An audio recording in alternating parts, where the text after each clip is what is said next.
Thank you for the opportunity to speak, Brother Doug. My brothers, having to be at work at 7:30 a.m. has meant missing the Watchmen of Garland County meetings for the last 2 years. I've been blessed to meet wonderful students of Garland County as a public substitute. I've missed you, but I've taken the day off today for another reason. If you have any questions about what I have said here today, please talk to me after the meeting, or you may call me anytime. Pastors are fighting on so many fronts today, as you well know.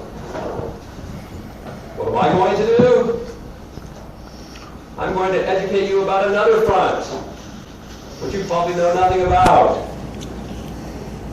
Before you shut me down at the beginning, who remembers what happened to the Stanley family here in Garland County last year? If you didn't, their children were taken. Due process eventually took its course, and the family was reunited. If you don't know about the case, absolutely no evidence for neglect or abuse had been found when 7 children were removed from their home and separated from their parents by the Garland County Sheriff's Department. And speaking of 7, the rule of 7 is an old marketing adage that says a message must be heard at least 7 times before someone takes action. I mention this because I'll be reading selected portions of 3 articles written by the same man on the same subject, his life. Maybe you can remember some of this by hearing it 3 times in 3 different ways. The next time you hear about this subject will be an email alerting you to the next worldwide demonstration against Norway's Child Protective Services. You probably don't know that on the same day that Derby Day was wrapping up the horse racing season here in Hot Springs, there was a protest taking place across the world in over 70 cities and in many countries. There were over 60,000 at Oaklawn that day. There were 50 people at the Arlington Lawn in Hot Springs earlier in the day. The worldwide protest eclipsed the numbers at Oaklawn that day. What were all these protesters doing? They were trying to alert the world of something going on in Norway. According to 2008 statistics, Norway ranked number 1 in the world as the most livable country. It ranked number 2 in the world in per capita income. It had a 100% literacy rate. Only 1 of 7 countries to hold that distinction. Why would so many people be holding signs protesting something in Norway? I have recently found out a few other facts about Norway. The country found vast oil reserves in the 1960s, and the government owns 2/3 of the largest oil company. The state church is funded by the government. About half of the members of the state church in Norway say they are not Christians. Today, I will tell you the story of one person. The truth is, there are thousands like him in the Nordic countries. What is happening there under the title of child protection can only be called evil. This is a picture of my friend, Ken Olson.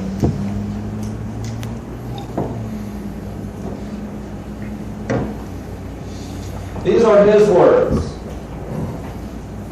This picture was taken in November last year at a visitation with Area. It was taken by the psychologist, says, we won't let or never let workers take pictures of us. It's wrong to take them. It's wrong of them to break up a family and then offer to take a picture of a family. The first source, published on March 18, 2016, in the Harmonia magazine, USA. The title, Ken Jor Olsen and His Area, Norway. These are his words. My story with Barnevernet, that's the name for Norway's Child Protection Services, starts when I was 8 years old. They started bullying my mother. I was living alone with her on a small island called Vigra, off the coast of Norway.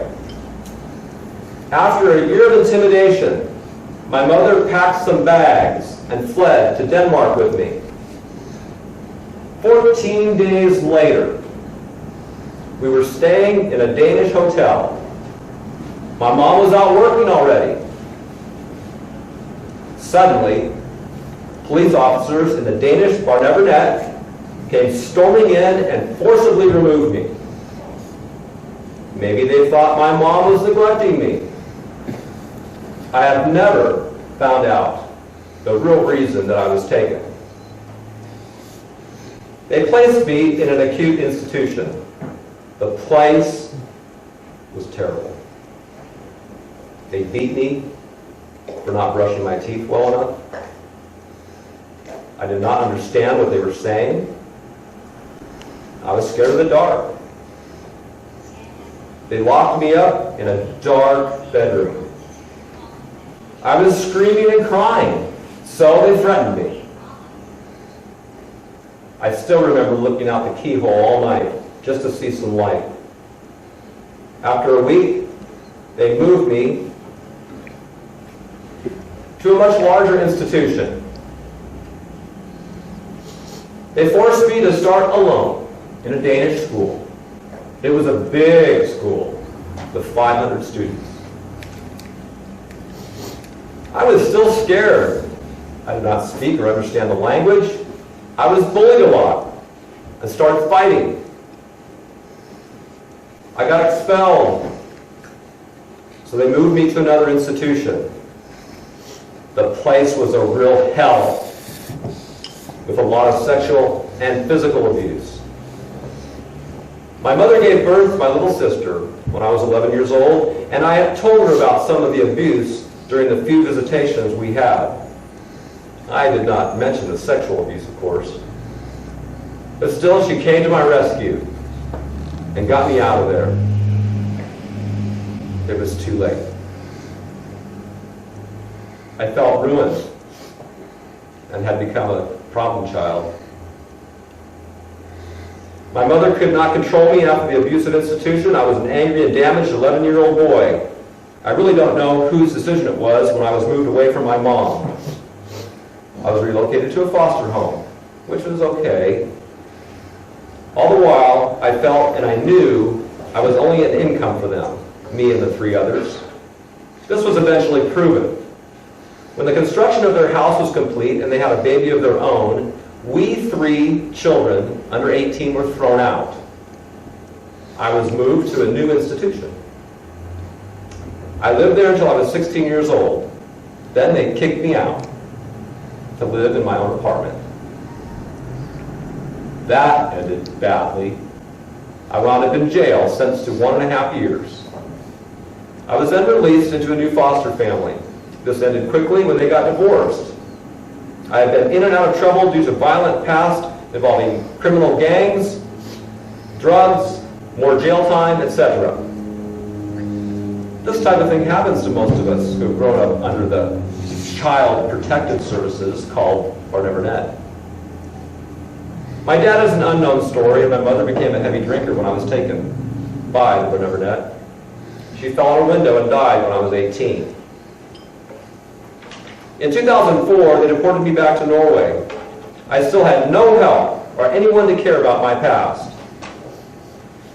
I was almost 30 and was being returned to complete a prison sentence.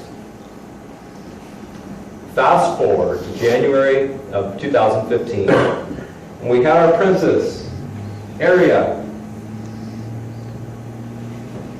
She was a beautiful baby, so of course, Barnevernet came to the hospital after 2 days and took her away. reason? My own upbringing under the care of Barnett Burnett.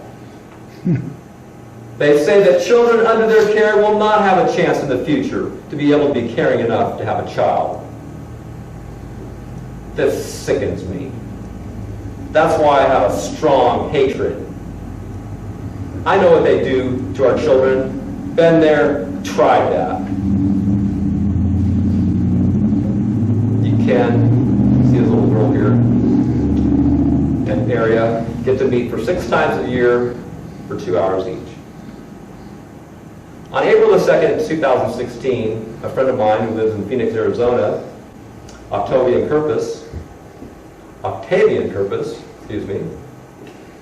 was able to get an article by Ken published in Minorita magazine, a Romanian-American independent newspaper. The title of the article was Proof of Barnett Burnett's Criminal Activity. Ken wrote, "It is stated by the European Human Rights Court that a placement of a child outside its biological family is an action that can be done only as a temporary measure. And it should be as brief as possible according to Norwegian courts. In our case, the psychologist, a specialist appointed from the court, who spent over 100 hours on the investigation, stated that we should be given a chance to be parents. Also, our regular doctors for the last 4 years didn't see any problem with us as caregivers. Moreover, a witness from Nav Lillestrom didn't see any problems. And also, a woman who adopted me and introduced me into her family as her own son didn't see any problems. However, Barnett Burnett agents saw a problem. Arnfinn Heimstadt, the boss of Barnett Burnett in Loremskog, refused to talk to us. 2 contracted women from Barnett Burnett, Linnea Jargren and Bette Haugen, did see a problem. They talked with us for 3 hours after area was taken. Psychologist Britta Strong from the municipal saw a problem and made a phone call to us about it. The same psychologist used by Barnett Burnett as a special witness for them was behind one of the anxious reports sent to the office in Loremskog. Now, 5 months later, even after the court stated that Barnett Burnett did this in a wrong way, there have been no further investigations on us as the parents of baby Area. There has been no further interest from Barnett Burnett's leader, Arnfinn Heimstadt, in investigating the consultants he hired in my case. No further interest in bringing Princess Area back to her family. This is a clear violation of Area's human rights and our human rights. Arnfinn Heimstadt is personally responsible for the crime he continues to commit against our family without being accountable to anybody. We will not stop our fight for justice. Someone should be thinking of the severity of the crime he committed. Instead, we are shown an extremely bad attitude by the Barnett Burnett. They don't care about the opinions of other professionals involved. About a month after this publication, Ken and I became Facebook friends. I believe it was on April the 21st this year. He wrote an article and posted it to Facebook on Sunday, April the 24th. The title, "Some say the CPS does so much good, but we, the silent victims, receive a life sentence." These are Ken's words. The third article I share. Hello. To any who see this, know that I have never asked for much during my 41 years of life. But now, I ask for this one thing only. It will mean an incredible amount to me and many others. Could you please take 3 minutes of your time to read this, and afterwards take some time to think about it. We, as former children under public care, are condemned for the rest of our lives. CPS always argues that the child was very damaged and neglected in his own biological family during childhood before they, or never met, came into the picture. I have often said that this is not necessarily correct, and I will try to explain to you why I believe this. I was born in Alazan on a small island named Vigra, a place where everyone knows everyone. My mom was a single mother, and we had a huge biological family, which never reacted negatively about the care my mother gave me. They have never made any phone calls to the CPS. Called, of course, by now you know, the Bar Never Net. I was like any other young boy. I went to school, and in my free time, I enjoyed playing, shooting with bow and arrows, playing soccer, etc. I spent time with my male role models, my grandfather and uncles. I don't claim that my mom was perfect. Who's perfect? But I remember her as a good and loving caregiver. Thus, I was not a neglected child. 14 days after Mom and I moved to Denmark, I was forcefully abducted by Bar Never Net. It is the same as the Norwegian Bar Never Net. I was scared for the next 7 years when I lived under public care.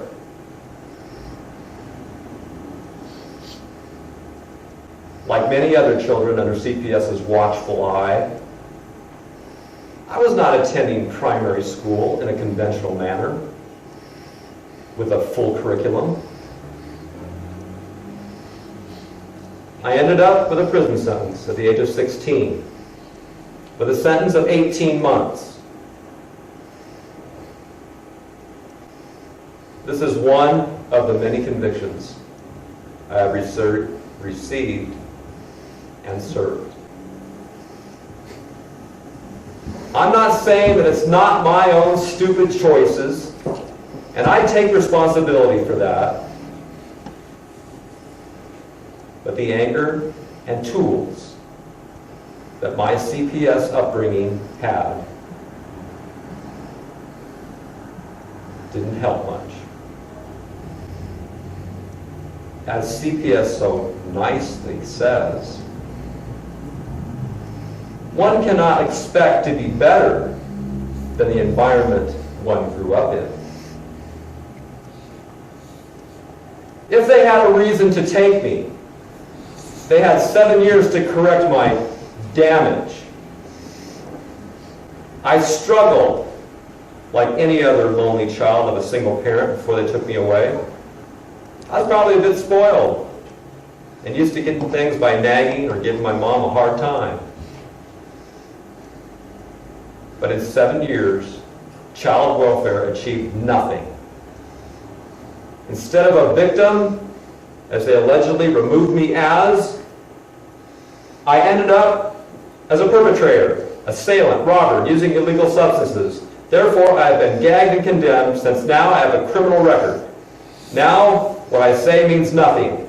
I am by no means the only one.